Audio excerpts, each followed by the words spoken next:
اعوذ باللہ من الشیطان الرجیم بسم اللہ الرحمن الرحیم ومن يرغب عن ملة إبراهيم إلا من صفح نفسه ولقد اصطفيناه في الدنيا وإنه في الآخرة لمن الصالحين إذ قال له ربه أسلم قال أسلمت لرب العالمين ووصى بها إبراهيم بنيه ويعقوب يا بني إن الله اصطفى لكم الدين فلا تموتن إلا وأنتم مسلمون أم كنتم شهداء إذ حضر يعقوب الموت إذ قال لبنيه ما تعبدون من بعدي قالوا نعبد إلهك وإله آبائك إبراهيم وإسماعيل وإسحاق إلها واحدا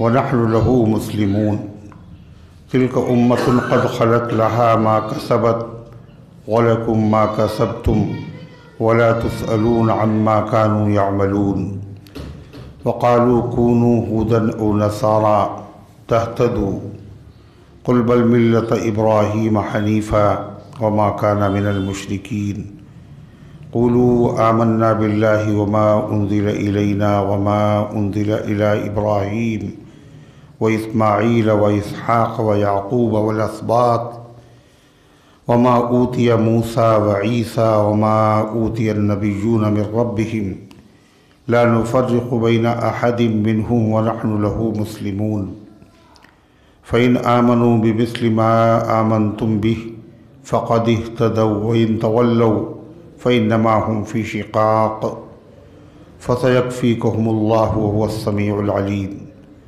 صبغة الله ومن أحسن من الله صبغة ونحن له عابدون قل أتحاجوننا في الله وهو ربنا وربكم ولنا أعمالنا ولكم أعمالكم ونحن له مخلصون أم تقولون إن إبراهيم وإسماعيل وإسحاق ويعقوب والأسباط كانوا هودا أو نصارى قل أأنتم أعلم أم الله ومن أظلم ممن كتم شهادة عنده من الله وما الله بغافل عما تعملون تلك أمة قد خلت لها ما كسبت وَلَكُمْ مَا كَسَبْتُمْ وَلَا تُسْأَلُونَ عَمَّا كَانُوا يَعْمَلُونَ صدق اللہ العظیم۔ محترم حضرات، سامعین کرام، حاضرین مسجد، عزیزوں اور بزرگوں، یہ قرآن مقدس کے پہلے پارے کی سورہ بقرہ کی آخری آیتیں ہیں۔ اس پارے کی دعا کیجیے رب العزت والجلال ان مقدس آیات کی روشنی میں صحیح اور سچی بات عرض کرنے کی توفیق نصیب فرمائے اور ہم سب کو عمل کرنے کی توفیق عطا فرمائے۔ اللہ تعالیٰ نے اس سے پہلے کی آیات میں معمار کعبہ حضرت ابراہیم علیہ الصلاۃ والتسلیم کا تذکرہ فرمایا، ان کا امتحان اور امتحان میں ان کی کامیابی، اور امتحان میں کامیابی کے بعد ان کو اعزاز سے نوازا، انی جاعلک للناس اماما، کہ میں نے تمہیں تمام انسانوں کا امام بنا دیا۔ ابراہیم علیہ السلام کا پھر خانہ کعبہ کی تعمیر کرنا اور اسماعیل علیہ السلام کا اس میں شریک ہونا، اور پھر ابراہیم و اسماعیل علیہ السلام کا تعمیر کے دوران اللہ سے دعائیں مانگنا، ان دعاؤں کا تذکرہ تھا۔ اور اس کے بعد ابراہیم علیہ السلام کی وہ آخری دعا جو انہوں نے آخری پیغمبر جناب محمد رسول اللہ صلی اللہ علیہ وسلم کے متعلق مانگی تھی، اور جس کے بارے میں ان کو یقین دلا دیا گیا تھا کہ یہ آپ کی دعا قبول ہو گئی، یہ پوری ہوگی، مگر اخیر زمانے میں پوری ہوگی۔ چنانچہ 2500 سال کے بعد نبی آخر الزماں جناب محمد الرسول اللہ صلی اللہ علیہ وسلم اس دنیا میں تشریف لائے، اور آپ نے نبوت کا اعلان جب کیا تو صحابہ کے پوچھنے پر آپ نے بتایا میری نبوت کی ابتدا اور بنیاد یہ ہے کہ ابراہیم علیہ السلام کی میں دعا ہوں اور میں حضرت عیسیٰ علیہ السلام کی خوشخبری ہوں اور میں اپنی والدہ حضرت آمنہ کا خواب ہوں۔ اس دعا کے تذکرے کے بعد اللہ تعالیٰ فرماتا ہے ابراہیم علیہ السلام کی ملت، ان کا مذہب، ان کا طریق زندگی واضح ہو گیا، لہذا اللہ فرماتا ہے وَمَن يَرْغَبُ عَن مِّلَّةِ إِبْرَاهِيمَ إِلَّا مَن صَفِيَ نَفْسَهُ، ابراہیم علیہ السلام کی ملت اور ان کے طریقے سے وہی آدمی پھرے گا اور وہی اس کا انکار کرے گا جو احمق ہو اور بیوقوف ہو، اس لیے کہ ابراہیم علیہ السلام کا جو طریقہ تھا، جو دین اور جو طریقے زندگی، وہ بالکل فطرت کے عین مطابق ہے، عقل سلیم کے بالکل عین مطابق ہے۔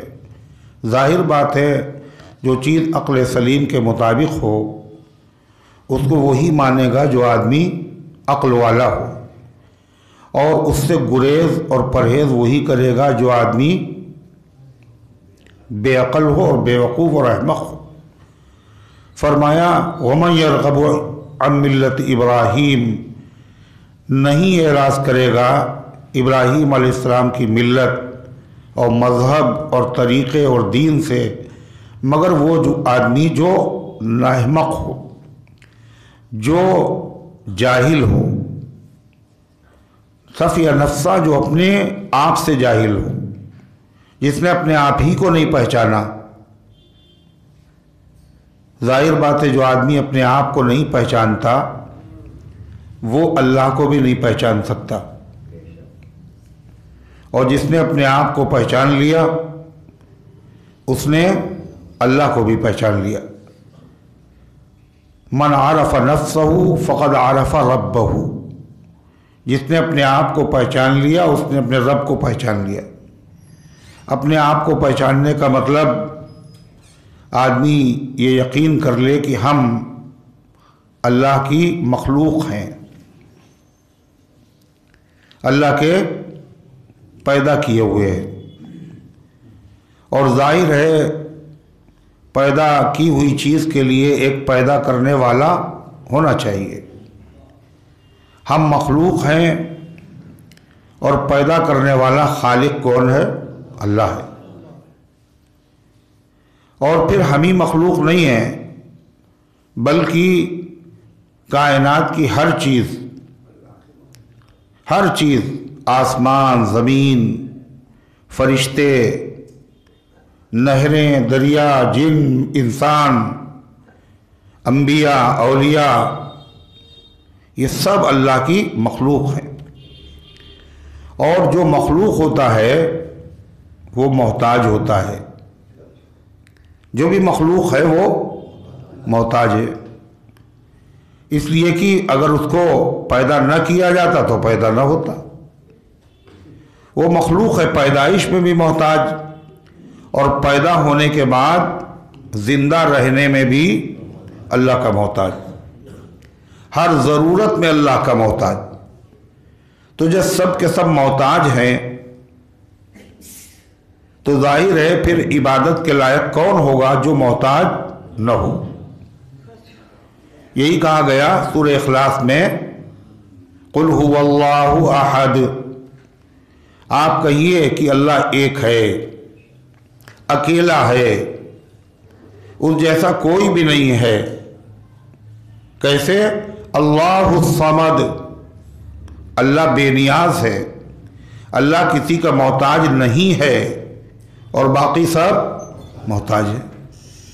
تو جب اللہ محتاج نہیں ہے، باقی سب محتاج ہیں، تو محتاج کو اللہ تعالیٰ کی خدائی میں کیسے شریک کیا جا سکتا ہے؟ جب وہ محتاج نہیں، باقی سب محتاج، نبی بھی، ولی بھی، خدا کی خدائی میں جو سب سے بڑے ہیں جناب محمد رسول اللہ صلی اللہ علیہ وسلم وہ بھی اللہ تعالیٰ کے محتاج ہیں۔ تو جو محتاج ہو وہ اللہ کے برابر ہو ہی نہیں سکتا، وہ اس کا پارٹنر اور شریک ہو ہی نہیں سکتا۔ پھر بھی اگر کوئی آدمی کسی مخلوق کو اللہ کا شریک سمجھے تو وہ آدمی دانا، دانشور، عقل مند نہیں ہو سکتا، بلکہ وہ پکا بے وقوف اور احمق ہے۔ ابراہیم علیہ السلام کی ملت کیا تھی؟ توحید، ایک اللہ تبارک و تعالیٰ کی عبادت کرنا اور اللہ تعالیٰ کو چھوڑ کر سب سے بیزار ہو جانا، سب سے بے تعلق ہو جانا۔ ابراہیم علیہ السلام کی زندگی میں قدم قدم پر یہ چیز نظر آتی ہے۔ ابراہیم علیہ السلام کو اللہ تعالیٰ نے بچپن ہی سے رشد عطا فرمایا تھا۔ وَلَقَدْ آتَيْنَا إِبْرَاهِيمَ رُشْدَهُ مِنْ قَبْلِ، نبوت سے پہلے بچپن کے زمانے میں ہم نے ان کو دانائی اور سمجھ اور شعور عطا کیا تھا۔ جس قوم میں وہ رہتے تھے اور جس گھر میں وہ پیدا ہوئے تھے وہاں تو بت پرستی ہوتی تھی، بت فروشی ہوتی تھی، بت سازی ہوتی تھی، اور اللہ کے خلیل نے کبھی بت کو ہاتھ نہیں لگایا۔ اپنی قوم سے کہہ دیا انی بریء مما تعبدون، میں ان سب سے الگ ہوں، میں ان سب سے بیزار ہوں جن کی تم عبادت کرتے ہو۔ اور یہی نہیں بلکہ ابراہیم علیہ السلام نے عملی طور پر اپنی قوم کو یہ کر کے دکھا دیا کہ ان میں کچھ بھی نہیں ہے، یہ سب محتاج ہیں، تم سے زیادہ کمزور اور بے بس ہیں۔ سب کو توڑ دیا، اور اس کے بعد فرمایا، ان لوگوں نے جب پوچھا یہ کیا کیا تو فرمایا فَاسْأَلُوهُمْ إِنْ كَانُوا يَنْطِقُونَ، تم ان کو خدا سمجھتے ہو تو یہ خدا ہو کے پٹے کیسے؟ پہلے یہ سوچو، جب یہ خدا تھے تو ان کو تو پٹنا ہی نہیں چاہیے، خدا تو غالب ہوتا ہے۔ یہ اپنی حفاظت نہ کر سکے تو یہ خدا کیسے؟ دوسری بات یہ ہے کہ اگر کوئی ان کے اوپر حاوی ہو گیا اور کسی نے ان کو توڑ پھوڑ دیا تو انہی سے پوچھو کہ تمہارے ساتھ یہ ظلم کیا کس نے؟ ان کانوا ینطقون، اگر یہ بول پاتے ہو تو انہی سے پوچھو۔ من فعل ھذا بآلہتنا، میرے معبودوں کے ساتھ یہ کس نے کیا ہے؟ یہ پوچھنے کی ضرورت کیا ہے؟ بھئی جو مظلوم ہے، جس پر ظلم ہوا ہے، وہ موجود ہے تو براہ راست اس سے پوچھئے۔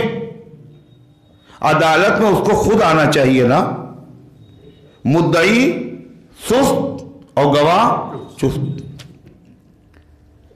کچھ لوگ تھے، انہوں نے مقدمہ دائر کیا تھا ایک مرتبہ عدالت میں کہ تراویح کے اوپر پابندی ہونا چاہیے، اور تراویح پہ پابندی کیوں؟ اسی لکھنؤ کی بات کیوں ہونا چاہیے کہ تراویح میں قرآن پڑھا جاتا ہے۔ اچھا پھر تو کہنے اور قرآن میں شیطان کی برائی ہے، تو پھر آپ کو کیا تکلیف ہے؟ کہنے شیطان ہمارا پیشوا ہے، اور شیطان کی جب برائی ہوتی ہے تو ہمارے جذبات مجروح ہوتے ہیں۔ باقاعدہ مقدمہ حضرت مولانا عبدالسلام صاحب رحمۃ اللہ علیہ نے فرمایا کہ یہ بتائیے، جج کے سامنے کہا ان سے پوچھئے شیطان زندہ ہے یا مر گیا؟ زندہ ہے یا مر گیا؟ اور قرآن تو کہتا ہے کہ شیطان زندہ ہے، کبھی نہیں مرے گا، وہ تو قیامت تک جب سب مرے گا تو مرے گا۔ جب شیطان زندہ ہے، اس کی توہین ہو رہی ہے، اس کی برائی ہو رہی ہے، اس کی ہتک ہو رہی ہے، تو اس کو خود آنا چاہیے عدالت میں، پیش کرو اس کو۔ آپ لوگوں کے کہنے سے کیا ہوتا ہے؟ تو سارا مقدمہ جو ہے وہ اسی پہ ختم ہو۔ اس لیے یہ کہنے کی کیا ضرورت ہے من فعل ھذا بآلہتنا، میرے معبودوں کے ساتھ یہ کس نے ظلم کیا ہے، زیادتی کی ہے؟ اس کی ضرورت کیا ہے؟ جن معبودوں کے ساتھ یہ ہوا ہے وہ آخر خدا ہے نا، تمہارے خدا ہے نا وہ، جن معبودوں کے ساتھ یہ سب حرکت ہوئی ہے ان کو تم خدا سمجھتے ہو، لہذا انہی سے پوچھو یہ تمہارے ساتھ کیا کس نے۔ ان کانوا ینطقون، اگر یہ بول پاتے ہو تو ان سے پوچھو۔ ابراہیم علیہ السلام کا ایک جملہ غور کیجیے آپ۔ ایک تو پہلے ان کو پیٹا، ان کی بے بسی دکھائی، پھر یہ بے بسی دکھا رہے ہیں، یہ اتنے مجبور و بے بس ہیں، یہ اپنے اوپر ظلم کرنے والے اور مارنے والے کو بتا بھی۔ ان کانوا ینطقون، اگر یہ بول پاتے ہو تو ان سے پوچھو، اور اگر یہ بولنے سے بھی عاجز ہیں تو پھر یہ خدا کس بیس پہ ہے، کس بنیاد پہ تم نے ان کو خدا بنایا؟ ان کانوا ینطقون۔ قرآن کہتا ثم نکسوا علی رؤوسہم، ابراہیم علیہ السلام کی بات ایسی دل کے اوپر لگی، ایسا تیر نشانے پہ بیٹھا، مارے شرم کے انہوں نے اپنی گردنیں جھکا لی کہ بات تو صحیح کہہ رہے ہیں، یہ بول تو پاتے نہیں، ان سے کیسے پوچھیں، یہ کیسے خدا ہے؟ مگر پھر وہی عصبیت، کہنے لگے ابراہیم تمہیں تو پتہ ہے یہ بول نہیں پاتے۔ ابراہیم علیہ السلام نے کہا تو تمہارے اوپر بھی لعنت ہے اور تمہارے خداؤں پر بھی لعنت ہے۔ تو انہوں نے کہا انصروا آلیہتکم ان کنتم فاعلین، ابراہیم علیہ السلام نے جب یہ کیا ہے تو ایسا کرو اپنے معبودوں کی مدد کرو۔ یعنی ہر بات عقل کے خلاف ہے، معبود مدد کرتا ہے عبادت کرنے والوں کی، وہاں وہ الٹا کیا کہہ رہے ہیں؟ اپنے معبودوں کی مدد کرو۔ اور ابراہیم علیہ السلام سے انتقام لو، بدلہ لو، معبود تو نہیں لے گا، تم لو بدلہ۔ حرقوہ، جلا دو ان کو، انہوں نے تمہارا دل جلایا تم ان کو جلا دو۔ ابراہیم علیہ السلام نے توحید کی خاطر کیا ہوا؟ جلنے کے لیے بھی تیار، اور اس موقع پر فرشتے بھی آ رہے ہیں اور کہہ رہے ہیں مدد کریں ہم۔ ابراہیم علیہ السلام کہتے ہیں اما الیک فلا، بہرحال تمہاری تو ضرورت نہیں ہے، جس کی خاطر یہ ہو رہا ہے وہی کافی ہے میرے لیے۔ اور اللہ تعالیٰ نے دنیا کو دکھا دیا ابراہیم علیہ السلام کا یقین اور ایمان کتنا زبردست تھا۔ جب یہ ہوا تو اللہ نے براہ راست آگ سے خطاب کیا، قلنا یا نار کونی بردا وسلاما علی ابراہیم، ہم نے کہا اے آگ ٹھنڈی ہو جا، اور خالص ٹھنڈی نہ ہونا، برف نہ بن جانا، برف سے بھی تکلیف ہوتی ہے، وسلاما علی ابراہیم، ابراہیم کے لیے سلامتی کا ذریعہ بن جا۔ وہ آگ گل و گلزار بن گئی، جس کے اوپر سے پرندے کو گزرنا مشکل تھا، جس میں پھینکنا کسی چیز کو اپنے آپ کو جلا دینا تھا، وہ آگ گل و گلزار بن گئی، اور ابراہیم علیہ السلام اس کے اندر زندہ اور سلامت ہیں۔ مفسرین کہتے ہیں وہی آگ نہیں، دنیا میں جہاں جہاں آگ جل رہی تھی، اللہ کے اس حکم کو سننے کے بعد ہر آگ ٹھنڈی ہو گئی۔ آج بھی ہو جو براہیم سا ایما پیدا، آگ کر سکتی ہے انداز گلستاں پیدا۔ یہ ابراہیم علیہ السلام کی ملت یہ ہے، ابراہیم علیہ السلام کا دین یہ ہے، ابراہیم علیہ السلام کا طریقہ خالص توحید کا تھا۔ اپنے والد سے بھی کہہ دیا، اپنی قوم سے بھی کہہ دیا، اور اس کے بعد جب والد نے کیا کہا، اراغب انت عن آلیتی یا ابراہیم، اے ابراہیم کہ تم ہمارے معبودوں سے بیزار ہو، لنرجمنک لئن لم تنتہی، اگر باز نہیں آئے تو پتھروں سے مار مار کے تمہیں ہلاک کر دیں گے۔ باپ کہہ رہا ہے ابراہیم علیہ السلام سے واہجرنی ملیہ، اور مجھے چھوڑ کے چلے جاؤ، تم میرے سامنے نہ آنا۔ ابراہیم علیہ السلام نے کنبہ، قبیلہ، قوم، وطن سب چھوڑ دیا، کس کی خاطر؟ اللہ کی توحید کے لیے۔ یہ ہے ابراہیم علیہ السلام کی توحید۔ تو ابراہیم علیہ السلام کی ملت یہ ہے۔ اللہ تعالیٰ فرماتا ہے یہ عین فطرت کے مطابق ہے، فطرت سلیمہ کے مطابق ہے، اس کو تو وہی نہیں مانے گا جو احمق ہو۔ اس لیے کہ جس نے اپنے آپ کو پہچان لیا وہ خدا کو پہچان لے گا۔ ہم کیا ہے؟ محتاج ہے، مخلوق ہے، ساری دنیا مخلوق ہے، اللہ اکیلے خالق ہے، وہی کسی کا محتاج نہیں ہے۔ جو کسی کا محتاج نہ ہو اسی سے تو مانگنا چاہیے، محتاجوں سے کیا مانگنا؟ کون ہے جو نہیں ہے حاجت مند، کس کی حاجت روا کرے کوئی؟ سب تو ضرورت مند ہیں، اکیلے اللہ کے علاوہ کوئی کسی کا محتاج نہیں ہے۔ تو ملت ابراہیمی یہ ہے اللہ کے ساتھ کسی کو شریک نہ کیا جائے۔ اللہ تعالیٰ اس جملے سے یہ بتا رہا ہے، یہودی کہتے تھے کہ ہم ابراہیم علیہ السلام ہمارے، ابراہیم علیہ السلام کے طریقے پر ہم ہیں، اور عیسائی کہتے تھے ابراہیم علیہ السلام کے طریقے پر ہم ہیں، اور مکے کے مشرکین 360 بتوں کی پوجا کرتے تھے، وہ کہتے تھے ابراہیم علیہ السلام کے طریقے پر ہم ہیں۔ ابراہیم علیہ السلام کی ملت اور ان کی دین کی کچھ چیزیں مکے والوں میں پائی جاتی تھی، مگر انہوں نے بھی ان کی شکل کو بالکل بگاڑ کے رکھ دیا تھا۔ جیسے حج کرنا، وہ حج کرتے تھے، جیسے قربانی کرنا، وہ قربانی کرتے تھے، مگر انہوں نے اپنی طرف سے اس کے اندر بہت ساری چیزیں شامل کر دی تھی۔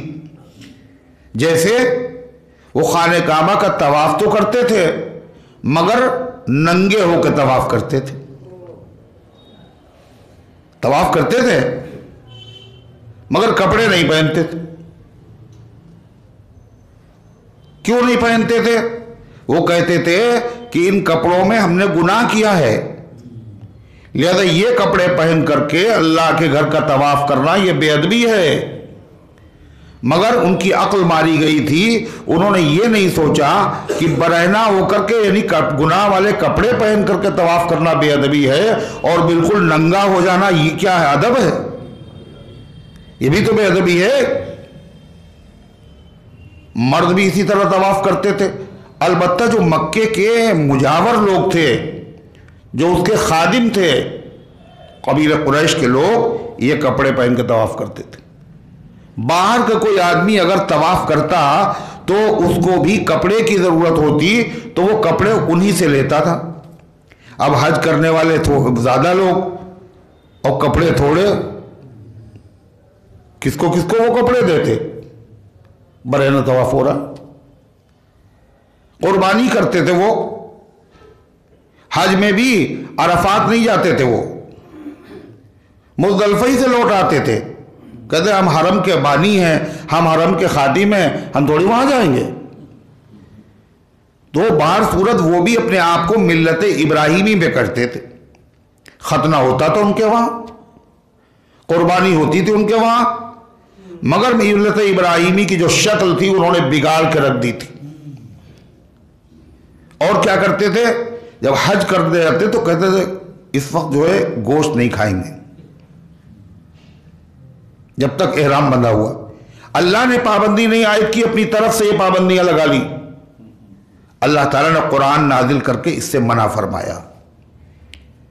آخری حج کے موقع پر سن 9 ہجری میں جب صدیق اکبر امیر حج کے بن کر گئے تو نبی کریم علیہ السلام نے حضرت علی رضی اللہ عنہ کو پیچھے سے بھیجا جا کے اعلان کرنا وہاں، اللہ یطوف البیت بالعریان، خانہ کعبہ کا طواف اب برہنہ نہیں ہوگا۔ جو اور اعلان تھے ان میں سے ایک اعلان یہ بھی تھا۔ اللہ قرآن کی آیت میں یہ بتا رہا ہے، یہ کہہ رہے ہیں ملت ابراہیمی پر ہیں، مگر نہ مکے کے مشرک ابراہیم علیہ السلام کے طریقے پر ہیں، نہ یہودی ابراہیم علیہ السلام کے طریقے پر ہیں، نہ عیسائی ابراہیم علیہ السلام کے طریقے پر ہیں۔ کیوں؟ یہ سب مشرک ہیں، سب شرک کرنے والے ہیں، اور ابراہیم علیہ السلام تو موحد اعظم تھے، شرک سے سراسر بیدار تھے۔ ہاں البتہ ابراہیم علیہ السلام کی ملت پر مسلمان ہیں، آخری پیغمبر ہیں اور پیغمبر کے ماننے والے ہیں۔ کسی کے یہ کہہ دینے سے ہم فلاں کے ماننے والے ہیں، ماننے والا وہ ہو نہیں جاتا، ہو جاتا ہے؟ خالی زبانی قوالی سے کچھ نہیں ہوتا ہے، عمل ہو، اطاعت ہو، پیروی ہو، تب کہا جائے گا کہ ہاں آپ ابراہیم علیہ السلام کے ماننے والے ہیں۔ وہ تو بتوں کو توڑنے والے تھے، تم بتوں کے پوجنے والے ہو، کیسے ہو تم ملت ابراہیمی پر؟ ایسے ہی دنیا میں جو مسلمان ہیں وہ ہر مسلمان حضرت علی سے محبت کرتا ہے رضی اللہ عنہ. ہر مسلمان ہو حضرت علی سے محبت نہ کرے ہو ہی نہیں سکتا. کیوں؟ اس لیے کہ جب اللہ کے نبی سے محبت ضروری ہے اس کے بغیر ایمان نہیں. اور جب نبی سے محبت ضروری ہے تو نبی کا جن جن چیزوں سے تعلق ہے ان سے بھی محبت ضروری ہے. محبوب سے صرف محبت نہیں ہوتی بلکہ محبوب سے جن چیزوں کی نسبت اور تعلق ہوتا ہے ان مکانوں سے، ان جگہوں سے، وہاں کے ذروں سے، اس کے جانوروں سے، اس کے غلاموں سے، اس کی کنیزوں سے، اس کے خاندان سے، ہر چیز سے محبت ہوتی. تو دنیا میں کہتے تو سب ہیں ہم علی سے محبت کرنے والے ہیں اور نعرے بھی لوگ لگاتے ہیں، نعرے حیدری یا علی. پھسل گئے تو یا علی مشکل کشا. لیکن صرف علی کا نام لینے سے علی والا آدمی نہیں ہو سکتا. علی والا تو وہی ہوگا جو حضرت علی رضی اللہ عنہ کے طریقے پر چلنے والا ہو. ویسے تو سب علی کے پرستار ہیں یہاں، لیکن علی کی قدر تو محفوظ ہم میں ہے. علی کی قدر کرنے والے ہم، ان کی غلامی کرنے والے ہم، ان جیسے عقیدے رکھنے والے ہم، ان جیسے اعمال کرنے والے ہم، ان کی زندگی اپنانے والے ہم، ان کا طریقہ اپنانے والے ہم. یہ رجب کا مہینہ ہے اور 7-8 تاریخ ہو گئی. اسی رجب کے مہینے میں حضرت علی رضی اللہ عنہ کی ولادت ہوئی. حضرت علی رضی اللہ عنہ کی ولادت ہوئی رجب کے مہینے میں 13 تاریخ کو. مگر کہاں ہوئی اس پہ زیادہ زور دیا جاتا ہے. حضرت علی کی ولادت 13 کو ہوئی اس پہ زیادہ زور نہیں ہے. کہاں ہوئی اس پہ زیادہ زور دیا جاتا ہے.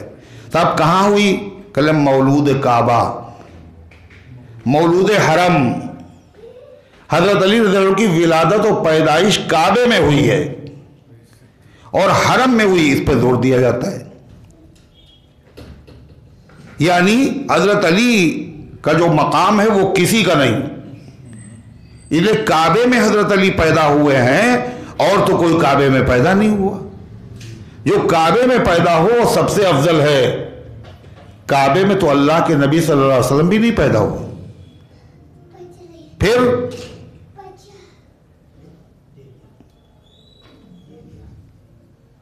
وہ بھی نہیں پیدا ہوئے. اور باقاعدہ کیا کہتے ہیں؟ خانہ کعبہ بھی زچا خانہ بنے جس کے لیے. زچا خانہ کسے کہتے ہیں؟ جہاں پیدائش ہوتی بچوں کی، یعنی نرسنگ ہوم.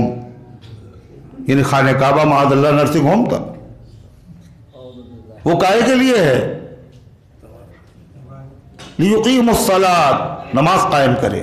ان طہر بیتی للطائفین والعاکفین والرکع السجود. اے ابراہیم میرے گھر کو پاک رکھو اعتکاف کرنے والوں کے لیے، سجدہ کرنے والوں کے لیے، طواف کرنے والوں کے لیے.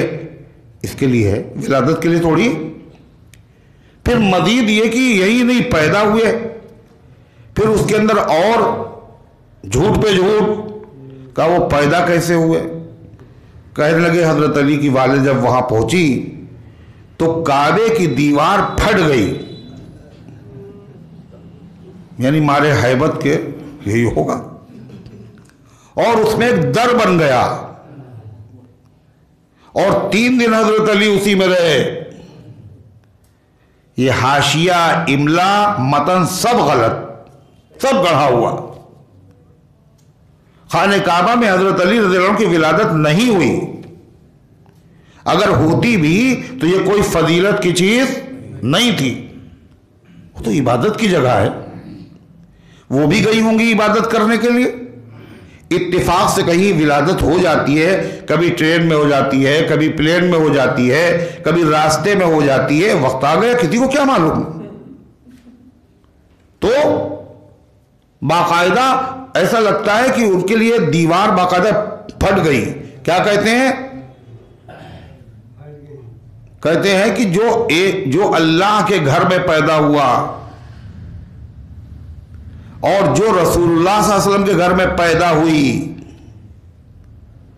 جو نبی کے گھر پہ پیدا ہوئی، اس کا جوڑ وہی ہو سکتا ہے جو اللہ کے گھر پہ پیدا ہوا۔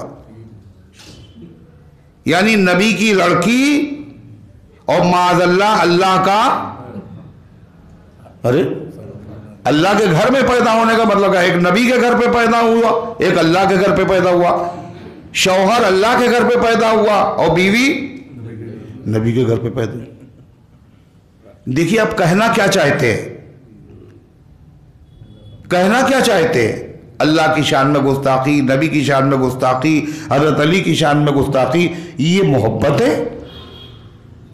حضرت علی کے کمالات اتنے ہیں کہ گڑھنے کی ضرورت نہیں ہے۔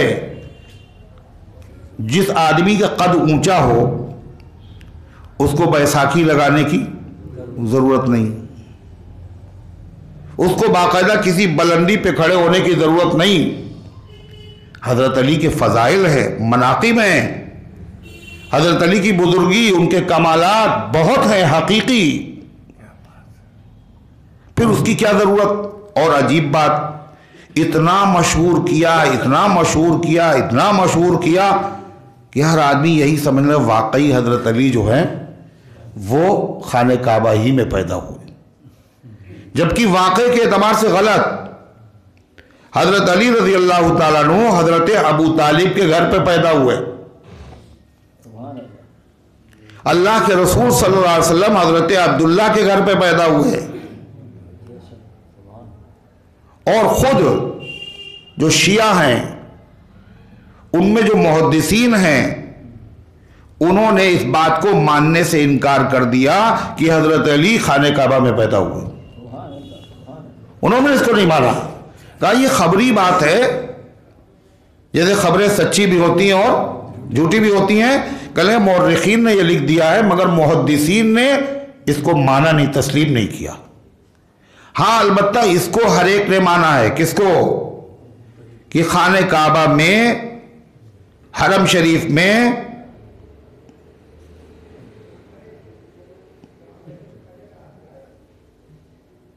ابھی بھی آنکھیں نہیں کھلی، اتنی دیر ہو گئی، ہم سمجھے کھل جائیں گی، ہم خاموش ہو جائیں گے تو آنکھیں کھل جائیں گی، پھر بھی نہیں کھلی۔ حضرت حکیم ابن حزام، حکیم ابن حزام رضی اللہ عنہ، ان کی ولادت خانہ کعبہ میں ہوئی۔ یہ کون ہے؟ حضرت خدیجہ رضی اللہ عنہ کے بھتیجے، ام المومنین حضرت خدیجہ رضی اللہ عنہ کے بھتیجے حضرت حکیم ابن حزام رضی اللہ عنہ، ان کی ولادت خانہ کعبہ میں ہوئی، اور اس کا کسی نے انکار نہیں کیا۔ مورخین کے وہاں، شیعہ اور سنی دونوں کے وہاں یہ بات لکھی ہوئی ہے کہ حکیم ابن حزام خانہ کعبہ میں پیدا ہوئے، حرم میں پیدا ہوئے۔ لوگ جانتے نہیں حکیم ابن حزام جو پیدا ہوئے ان کو تو لوگ جانتے نہیں، اور جو نہیں پیدا ہوئے اتنا جھوٹ بولو، اتنا جھوٹ بولو، اتنا جھوٹ بولو کہ حقیقت دب جائے اور جھوٹ حقیقت بن جائے۔ آپ سوچئے یہی تو ہے۔ حضرت حکیم ابن حزام کی عمر ہوئی 120 سال، 60 سال کفر کے زمانے میں اور 60 سال اسلام کے زمانے میں۔ اور وہ جو دار الندوہ تھا جہاں مشورے کیے جاتے تھے بیٹھ کر کے، جو بیٹھک ہوتی تھی، وہ عمارت، وہ بلڈنگ حضرت حکیم ابن حزام ہی کی تھی۔ اور جب شیب ابی طالب میں کافروں نے نبی کریم علیہ السلام کو اور مسلمانوں کو گھیر دیا تھا تو وہاں چپکے سے غلہ پہنچانا یہ کام تھا، کھانے کی چیزیں پہنچا دینا حکیم ابن حزام کا کام تھا۔ ان کی پھوپھی وہ وہاں ہیں حضرت خدیجہ، اور حضور صلی اللہ علیہ وسلم بھی یہ رشتہ ہے، یہ وہ حضرت حکیم ابن حزام ہے۔ بار صورت حضرت علی رضی اللہ عنہ کی ولادت ہوئی تو علی رضی اللہ تعالیٰ عنہ کو ماننے سے تو کوئی انکار نہیں کرتا، مگر ان کے حقیقی فضائل بیان کرو۔ ان کی حقیقت، علی کا ماننے والا وہ جو علی کے طریقے پر چلتا ہو، اتباع کرتا ہو، اور علی کی اتباع کرنے والے اہل سنت و جماعت ہیں۔ ان کی قدر ہمارے وہاں ہے.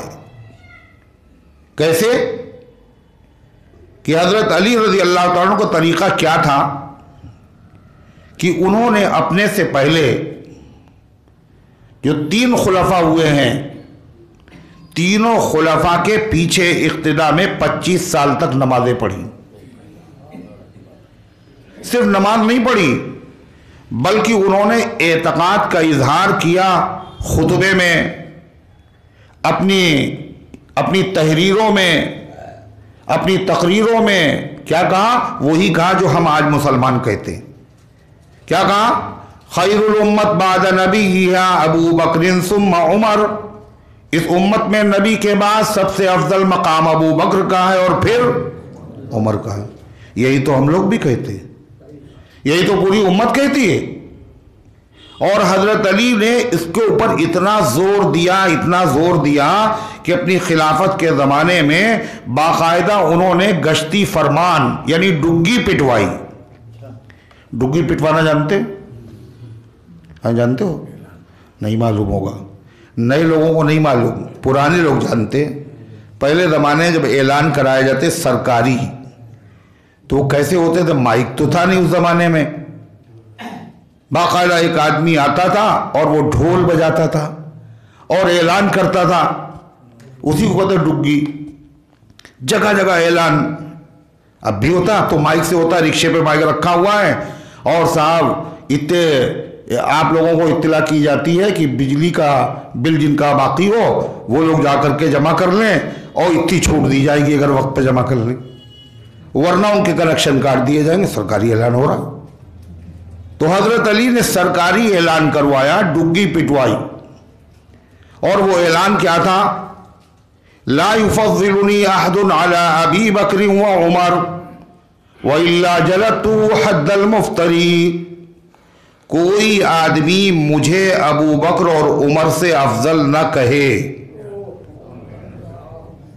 اور اگر کسی نے کہا اور مجھے معلوم ہوا تو اس کے اوپر حد جاری کروں گا، درے لگاؤں گا. کتنے جو جھوٹے آدمی تہمت لگانے والے پہ لگائے جاتے 80 درے. یہ حضرت علی ہے. افضل مانا نہیں، افضل نہیں مانو گے تو پھر سزا دی جائے گی. یہ حضرت علی کا طریقہ ہے. میرے امام ابو بکر اور عمر عثمان زمانے بھر کے لیے ہے یہی پیام علی. علی نے عمل کر کے بتایا کیا کہ ہمارے امام ابو بکر ہے، عمر ہے، عثمان ہے. بھائی پیچھے نماز پڑھ رہے تھے، مطلب کیا ہے؟ زمانے بھر کے لیے ہے یہی پیام علی. اور علی کا جو ہے عقیدہ وہی عقیدہ میرا. علی کا جو ہے عقیدہ وہی عقیدہ میرا. علی امام ہے میرے، میں ہوں غلام علی. حضرت علی ہمارے امام ہیں، ہم ان کے غلام ہیں. جو امام کا عقیدہ وہی تو غلام کا عقیدہ ہے. اور حضرت علی کا طریقہ کیا ہے؟ رمضان کے مہینے میں مسجد میں تراویح کی نماز ہوتی. حضرت علی رضی اللہ عنہ خود حضرت عثمان غنی رضی اللہ عنہ کے زمانے میں اور خود اپنے زمانے میں تراویح کی نماز کراتے تھے باقاعدہ، اور وتر پڑھاتے تھے خود، اور فرض پڑھاتے تھے، باقی امام پڑھاتا تھا. اور حضرت علی رضی اللہ تعالیٰ عنہ نے تراویح کے عمل کو دیکھ کر یہ کہا تھا اللہم نور قبر عمر کما نور مساجدنا. اے اللہ عمر کی قبر کو نور سے بھر دے، انہوں نے ہماری مسجدوں کو نورانی بنا دیا. اس میں حضرت علی نے 2 کام کیے. ایک تو حضرت عمر کی تعریف کی دعا کی. معلوم یہ ہوا حضرت عمر کے لیے دعا کرنا یہ علی کا طریقہ ہے. اور آج یہ دعا کون کرتا ہے؟ مسلمان کرتے ہیں. جو علی کا نام رات دن لیتے ہیں، وظیفہ ان کے نام کا پڑھتے ہیں، وہ حضرت عمر کا نام، ان کو تو بہت ڈر لگتا ہے حضرت عمر سے ہے. عمر کا نام بھی نہیں لیتے. عمر کے معنی زندگی ہے نا، زندگی. تو جب ان کو پوچھنا ہوتا ہے کہ آپ کی کیا عمر ہے، چونکہ عمر کا نام لینا پڑے گا تو لفظ عمر کبھی نہیں بولتے ہیں، وہ کیا کہتے ہیں؟ آپ کا کیا سن ہے، آپ کا کیا سن ہے، کہیں عمر زبان کے اوپر نہ جائے۔ کیوں؟ عمر محبوب ہیں اللہ کے، اور عمر محبوب ہے محمد الرسول اللہ صلی اللہ علیہ وسلم کے، عمر محبوب ہیں فرشتوں کے، عمر محبوب ہے تمام مسلمانوں کے۔ عمر سے بغض صرف شیطان رکھتا ہے۔ اللہ کے نبی صلی اللہ علیہ وسلم نے بتایا کہ میں نے انسانی شیطانوں کو دیکھا اور جنوں میں سے شیطانوں کو دیکھا، یہ دونوں عمر کے سائے سے بھاگتے۔ تو یہ طریقہ کیا ہے؟ علی کا طریقہ ہے عمر کے لیے دعا کرنا۔ پھر علی نے ایک بات اور کہی کہ عمر نے ہماری مسجدوں کو نورانی بنا دیا، یعنی ہماری مسجدوں میں تراویح کی نماز ہوتی ہے۔ حضرت علی یہ بتا رہے جن مسجدوں میں تراویح کی نماز ہوتی وہ ہماری ہیں، اور جن میں نہیں ہوتی، چاہے کہتے ہیں ہم علی کے ماننے والے، ہم علی کے ماننے والے، حضرت علی کیا کہہ رہے ہیں؟ نہیں، تم ہمارے نہیں، ہمارا وہ جو ہمارے طریقے پر عمل کرتا ہو۔ علی کا طریقہ کیا ہے؟ اپنے بچوں کے نام ابو بکر رکھنا، عمر رکھنا، عثمان رکھنا، طلحہ رکھنا، یہ علی کا طریقہ ہے۔ یہ طریقہ آج کہاں پایا جاتا ہے؟ مسلمانوں کے وہاں۔ کوئی ابو بکر ہے، کوئی عمر ہے کوئی عثمان، ہمارے تو بھرے ہیں گھر کے گھر مدح صحابہ سے۔ یہ کیا ہے؟ تو اور دیکھیے ایک نام لینا کہ ہم علی والے ہیں، نام لینے تو کچھ نہیں ہوتا، عمل ہو، اتباع ہو۔ تو یہودی بھی کہتے تھے ابراہیم علیہ السلام کے طریقے پہ ہم ہیں، اور عیسائی بھی کہتے تھے، اور مشرک بھی کہتے تھے۔ اللہ تعالیٰ نے کیا کہا؟ جھوٹے ہیں یہ، ان کا دعویٰ جھوٹ ہے۔ ما کان ابراہیم یہودیا ولا نصرانیا ولکن کان حنیفا مسلما وَلَمْ يَكُنْ مِنَ الْمُشْرِكِينَ۔ ابراہیم نہ یہودی تھے نہ وہ عیسائی تھے، وہ تو مسلمان تھے، اور وہ مشرک بھی، بت پرست بھی نہیں تھے۔ اللہ فرما رہا ہے لہذا ابراہیم علیہ السلام کے طریقے سے جو آدمی دور بھاگے گا، نفرت کرے گا، توحید کو چھوڑ دے گا، وہ آدمی احمق ہوگا، احمق، پاگل۔ توحید کو چھوڑنا، شرک کرنا، یہ کس کا کام ہے؟ عقل مندوں کو نہیں، احمقوں کا کام۔ وَلَقَدِ اصْطَفَيْنَاهُ فِي الدُّنْيَا وَإِنَّهُ فِي الْآخِرَةِ لَمِنَ الصَّالِحِينَ۔ پھر ابراہیم کا طریقہ کیسا ہے پتہ ہے؟ اس طریقے پر چلنے کی وجہ سے اللہ نے ابراہیم کو دنیا میں بھی خوب نوازا، اور آخرت میں بھی اللہ نے ان کے درجے کو اونچا کر دیا۔ جس طریقے پر چلنے کی وجہ سے ابراہیم کے درجے کو اللہ نے بلند کیا ہو، اس طریقے کو اختیار کرنا عقل کا کام ہے، اس طریقے کو چھوڑ دینا یہ بے وقوفی کا کام ہے۔ وَلَقَدِ اصْطَفَيْنَاهُ فِي الدُّنْيَا، اور ہم نے ابراہیم علیہ السلام کو چن لیا تھا، منتخب کر لیا تھا، سارے کائنات کا امام بنایا ہم نے ان کو نبی بنایا، اور قیامت تک جتنے بھی نبی آئے وہ سب کے سب انہی کی اولاد میں آئے۔ وَإِنَّهُ فِي الْآخِرَةِ لَمِنَ الصَّالِحِينَ، اور وہ آخرت میں نہایت اعلیٰ درجے کے نیک بندوں میں سے ہوں گے۔ اِذْ قَالَ لَهُ رَبُّهُ أَسْلِمْ، ابراہیم علیہ السلام کی ملت اور طریقہ ہے کیا؟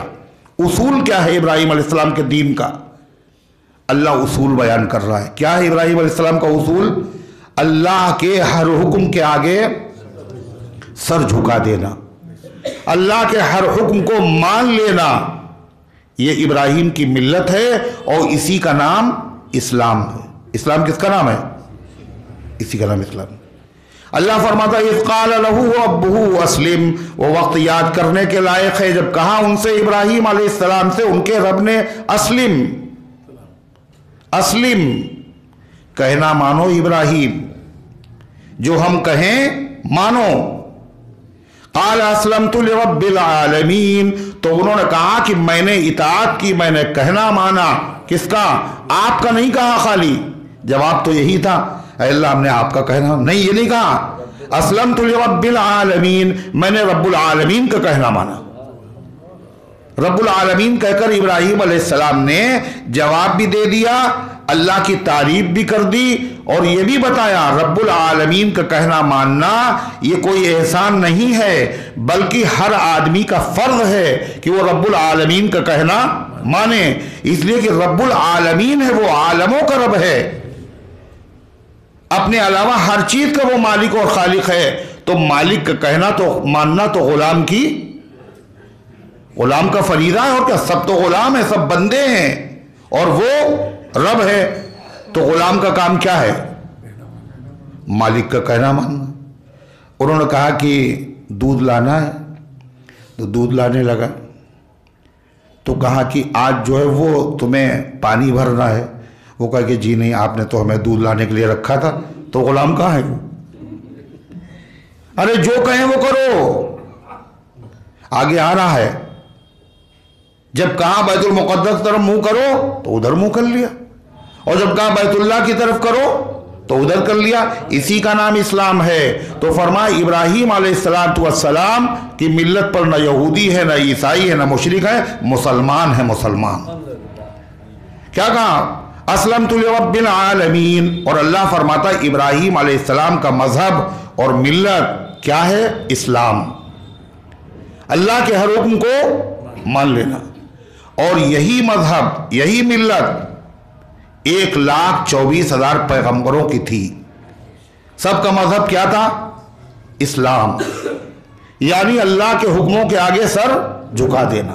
موسیٰ علیہ السلام جس زمانے میں جو حکم لے کے آئے تھے اس زمانے کا اسلام وہی تھا۔ عیسیٰ علیہ السلام جو حکم لے کر کے آئے تھے اس زمانے کا اسلام وہی تھا۔ آخری پیغمبر جب اللہ کے حکم لے کر کے آ گئے وہ سارے حکم منسوخ ہو گئے، اب اسلام صرف اور صرف محمد رسول اللہ صلی اللہ علیہ وسلم کی لائی ہوئی شریعت کو ماننا ہے۔ اس لیے کوئی توریت کو مانگے، کہے ہم تو توریت بھی اللہ کی کتاب ہے، موسیٰ بھی اللہ کے نبی ہیں، ہم تو اسی کو مانیں گے، تو کیا کہا جائے گا؟ یہ ماننے والا نہیں۔ کیوں؟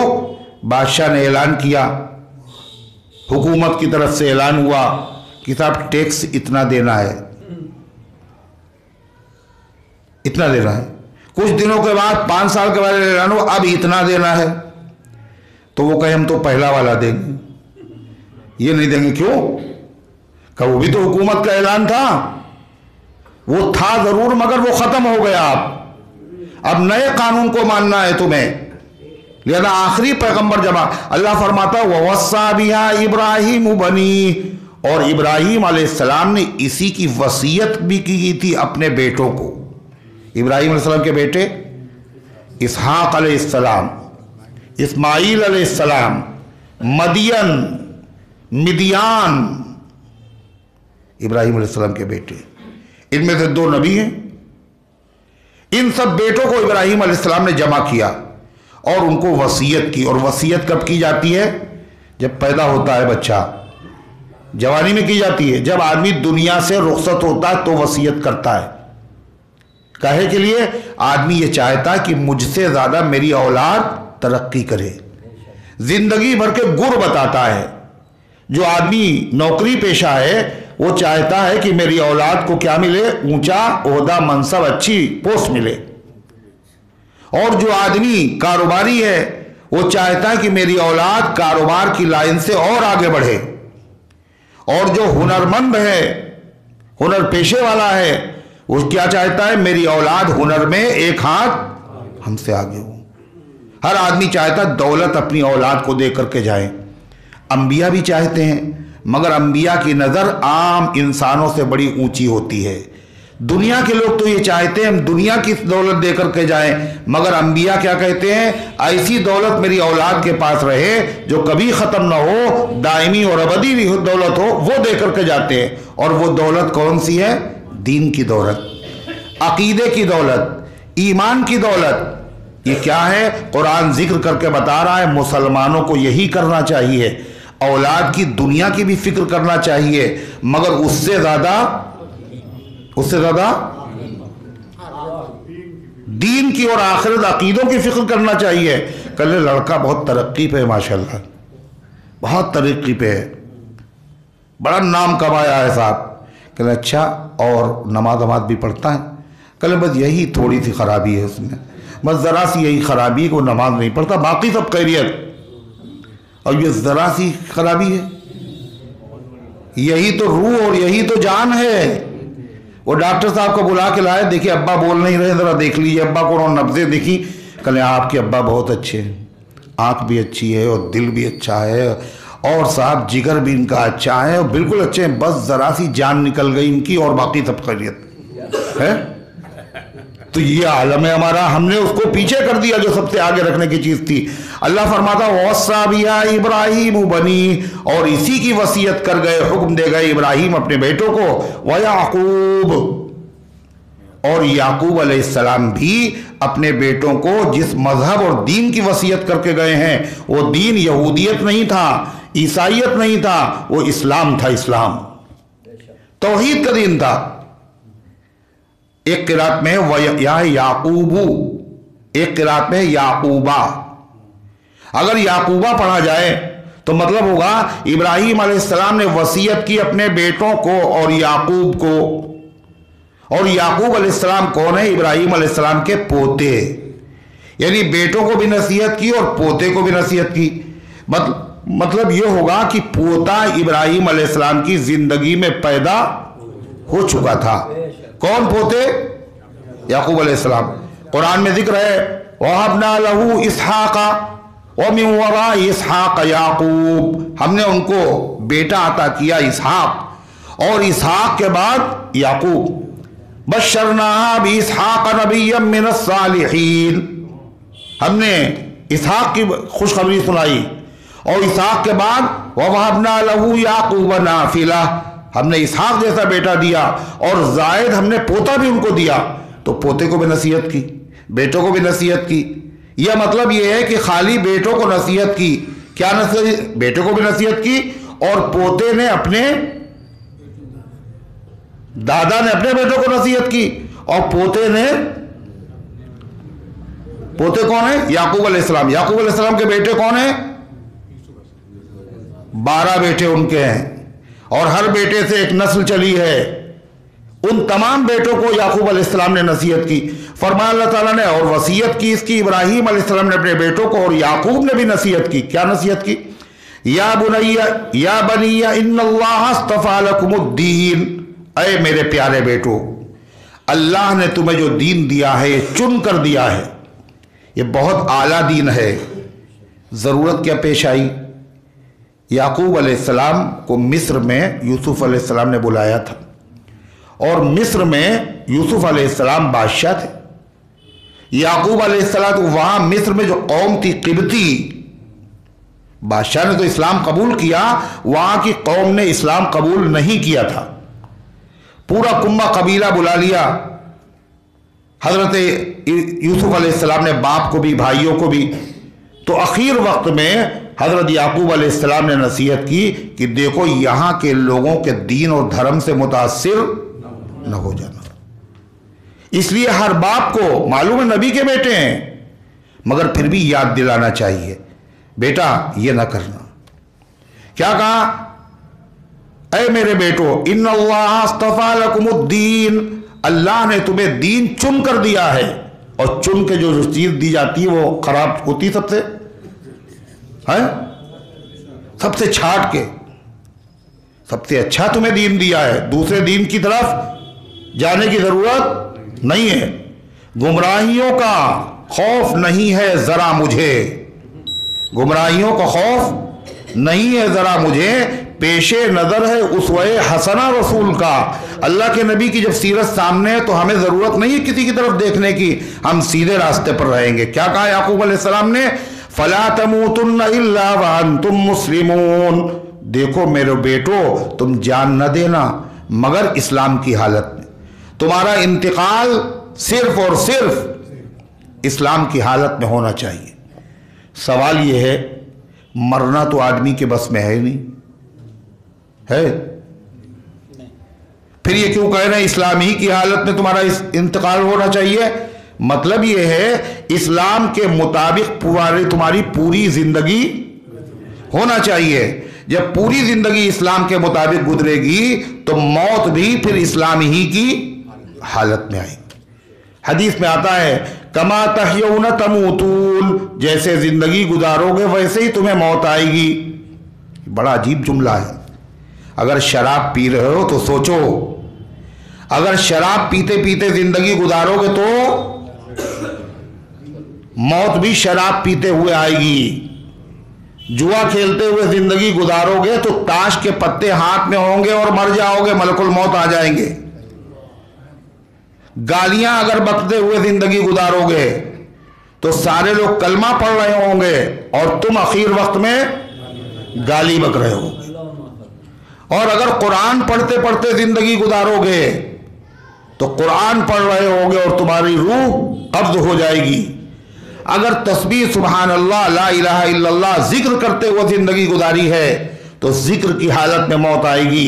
اگر اسلام کی حالت میں تم نے زندگی گزاری تو اسلام ہی پر موت آئے گی۔ نماز پڑھتے رہے زندگی بھر تو موت آئے گی تو پھر نماز چھوٹے گی نہیں۔ سجدے میں کتنے لوگوں کا انتقال ہوا۔ قاری فرید صاحب تھے اسی لکھنؤ میں، رمضان کی پہلی تاریخ، اور اپنی مسجد میں وہ تراویح سنایا کرتے تھے۔ انہوں نے تراویح جو سنائی تو سجدے میں جب گئے اس کے بعد انہوں نے سر نہ اٹھایا، اسی حالت میں انتقال ہو گیا۔ زندگی بھر تراویح سناتے رہے، قرآن پڑھتے رہے، پڑھاتے رہے، اسی حالت میں گئے۔ دوسرا حدیث میں جملہ اور ہے، کیا؟ کما تموتون تحشرون، اور جیسے زندگی گزارو گے ایسے ہی قیامت کے دن میدان حشر میں لائے جاؤ گے۔ اگر شراب پیتے ہوئے مرا ہے تو شراب کا جام ہاتھ میں ہوگا اور میدان محشر میں آئے گا۔ اگر وہ جوا کھیلتے ہوئے مرا ہے تو جوا کھیل رہا ہوگا، وہی کیفیت ہوگی اور اسی طرح میدان محشر میں آئے گا۔ اور میدان محشر میں اگر کوئی محلے میں اللہ نہ کرے اس طریقے سے کوئی آدمی مر جائے، گالی بک رہا ہو اور بغیر کلمے کے گالی بکتے ہو مرے تو کیا ہوگا؟ سارے لوگ برا بھلا کہیں گے، میاں دیکھیے کیسے موت ہوئی، کیسے موت ہوئی، کیسے موت ہوئی۔ اس کی بدنامی پورے گھر کی بدنامی۔ اور میدان محشر میں اتنے آدمی نہیں ہوں گے جتنے پاٹے نالے پر رہتے، ہے نا؟ کتنے ہوں گے؟ جو قبروں میں جا چکے، جو اس وقت موجود ہیں، جو قیامت تک پیدا ہوں گے، اولین و آخرین کا مجمع ہوگا۔ اور وہاں کیسے آئے گا آدمی؟ جس طرح مرا ہے۔ حدیث میں آتا ہے کہ نبی کریم صلی اللہ علیہ وسلم حج فرما رہے ہیں اور ایک صحابی جو ہے جہاں رمی کی جاتی ہے وہاں پہ گر پڑے اور اس کے بعد انتقال ہو گیا ان کا۔ آپ نے فرمایا جب قیامت کے دن یہ اٹھیں گے میدان محشر میں تو یہ احرام باندھے ہوں گے، کیوں؟ احرام کی حالت میں مرے ہیں نا، احرام باندھے ہوں گے اور تلبیہ پڑھتے ہوئے مرے ہیں، تلبیہ پڑھ رہے ہوں گے۔ زندگی کے دھارے کو بدلنے کے لیے اللہ کے نبی صلی اللہ علیہ وسلم کا یہ فرمان کافی ہے، جس طرح زندگی گزارو گے ایسے ہی موت آئے گی۔ ہم لوگ سوچ لیں کیسے ہم مرنا چاہتے، قرآن پڑھتے ہوئے گالیاں بکتے ہوئے، سوچئے ذکر کرتے ہو کیسے مرنا چاہتے ہیں۔ جس طرح زندگی گزر رہی اسی طرح داڑھی منڈا کے زندگی گزر رہی ہے تو اخیر میں موت بھی اسی حالت میں آ جائے گی۔ سوچئے آپ زندگی کی ایک ایک چیز کے بارے میں سوچتے جائیے اور اس کے ذریعے سے شریعت پر عمل کرنا آسان ہو جائے گا۔ اور اللہ میدان محشر میں بھی اسی طرح اٹھائے گا۔ اللہ تعالیٰ فرماتا ہے تو کیا کہا حضرت یعقوب اور حضرت ابراہیم علیہ السلام نے اپنے بیٹوں سے، اللہ نے تمہیں جو دین دیا ہے وہ چن کر کے دیا ہے، دین کے علاوہ کسی پر نہ مرنا۔ یہودیوں نے کیا کہا یعقوب علیہ السلام نے وصیت تو کی تھی مگر اسلام کی وصیت نہیں کی تھی، انہوں نے یہودیت کی وصیت کی تھی کہ یہودی رہنا۔ اللہ کیا کہہ رہا قرآن میں سنیے، ام کنتم شہداء اذ حضر یعقوب الموت۔ یہ دعویٰ کس بیس پہ کر رہے ہو کہ یعقوب علیہ السلام نے یہودی رہنے کی وصیت کی تھی، مسلمان ہونے کی وصیت نہیں کی تھی؟ کیا تم موجود تھے؟ ام کنتم شہداء، کیا تم موجود تھے؟ اذ حضر یعقوب الموت، جب یعقوب علیہ السلام کی موت کا وقت آیا تم موجود تھے؟ اذ قال لبنیہ ما تعبدون من بعدی، جب انہوں نے کہا تھا اپنے بیٹوں سے مرنے سے پہلے ما تعبدون من بعدی، میرے بعد تم کس کی عبادت کرو گے یہ بتاؤ مجھے پہلے۔ تو تمام بیٹوں نے جواب میں کیا کہا؟ قالوا نعبد الہک و الہ آبائک ابراہیم و اسماعیل و اسحاق، ہم آپ کے معبود کی عبادت کریں گے اور آپ کے آباء و اجداد ابراہیم، اسماعیل اور اسحاق کے معبود کی عبادت کریں گے، یعنی الہ واحدہ ایک خدا کی عبادت کریں گے۔ حالانکہ یعقوب علیہ السلام کے باپ ابراہیم تو ہیں اور بھائی اسحاق بھی ہیں، مگر یہاں یعقوب کا بھی ذکر آیا۔ یعقوب علیہ السلام تو نہیں ہے، اسماعیل کا بھی ذکر آیا، اسماعیل علیہ السلام تو باپ نہیں ہے۔ کہا اسماعیل علیہ السلام باپ نہیں مگر چچا تو ہیں، اور چچا جو ہوتا ہے وہ باپ کے درجے میں ہوتا ہے، اور عرب لوگ چچا کو باپ کہا کرتے تھے۔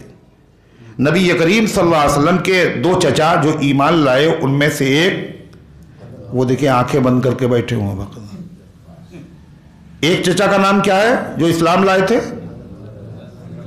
ہے بھائی وہ کیا بتا رہے ہیں؟ مولانا ولی اللہ صاحب پوچھئے۔ ایک حضرت حمزہ اور ایک حضرت عباس رضی اللہ عنہ۔ تو حضور پاک صلی اللہ علیہ وسلم نے فرمایا حضرت عباس رضی اللہ عنہ کے بارے میں، ھذا بقیۃ آبائی، یہ میرے آباء و اجداد میں سے باقی بچے ہیں، یعنی باقی تو سب رخصت ہو گئے، یہی بس زندہ ہے۔ حالانکہ عباس چچا تھے، باپ نہیں تھے، اور آبا باپ کو کہا جاتا ہے۔ تو اللہ تعالیٰ فرماتا، انہوں نے جواب میں کیا کہا؟ ہم عبادت کریں گے آپ کے معبود کی، آپ کے باپ دادا کے معبود کی، ابراہیم، اسماعیل، اسحاق کی، یعنی ایک معبود کی۔ وَنَحْنُ لَهُ مُسْلِمُونَ، اور ہم اسی کی اطاعت کریں گے، اسی کا نام اسلام ہے، صرف اللہ تعالیٰ کی اطاعت کریں گے۔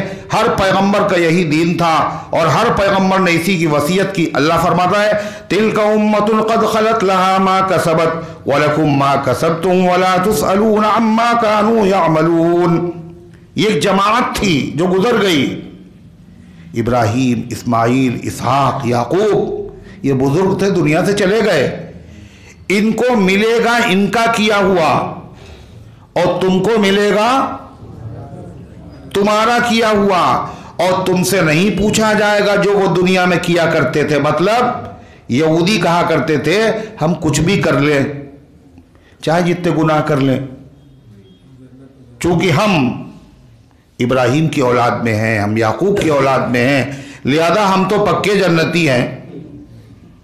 اللہ تعالیٰ فرما رہا یہ جماعت گزر گئی، ان کی نیکیوں کا ثواب ان کو ملے گا۔ اگر ان کا ثواب تم جب ان کے کہلاؤ گے جب تم ان کی اتباع کرنے والے ہو، خالی نسب لینے سے، خالی نسبت کی بنیاد پر نجات نہیں ہوگی، نجات نہیں ہوگی۔ نبی کریم علیہ السلام کے چچاؤں کی نسبت نبی سے ہے، مگر نہیں نجات، ایمان سے محروم ہے۔ تو فرمایا اور نہ یہ تم سے پوچھا جائے گا کہ تمہارے باپ دادا نے کیا کیا تھا، تم سے پوچھا جائے گا تم نے کیا کیا تھا۔ اسی کو کہا گیا ہے کہ یعنی اس پہ فخر نہ کرو، تھے تو آبا ہی تمہارے وہ، مگر تم کیا ہو۔ علامہ اقبال کہتے ہیں تھے تو آبا وہ تمہارے ہو، تمہارے باپ دادا ہی صحیح تھے جن کے یہ کارنامے اور یہ کارنامے اور یہ کارنامے یہ کارنامے، مگر یہ بتاؤ تم خود کیا ہو، تم نے کیا کیا؟ ہاتھ پر ہاتھ دھرے منتظر فردا ہو، تم تو عمل کے غادی تھے، تم تو گفتار کے غادی ہو، خالی زبان سے دعوے کرتے ہو، عمل کے نام پہ کچھ بھی نہیں، تم کو ان سے کیا نسبت۔ اللہ تعالیٰ فرماتا ہے وَقَالُوا كُونُوا هُودًا أَوْ نَصَارَىٰ تَهْتَدُوا، یہودیوں نے کہا مسلمانوں سے یہودی بن جاؤ ہدایت مل جائے گی۔ عیسائیوں نے کہا کیا کہا؟ اور عیسائیوں نے کیا کہا؟ عثمان ان کو پتہ ہی نہیں کیا کہا۔ یہودیوں نے مسلمانوں سے کہا تم بھی یہودی بن جاؤ ہدایت پا جاؤ گے، عیسائیوں نے کہا عیسائی ہو جاؤ ہدایت پا جاؤ گے۔ اللہ کیا کہہ رہا ہے سنیے،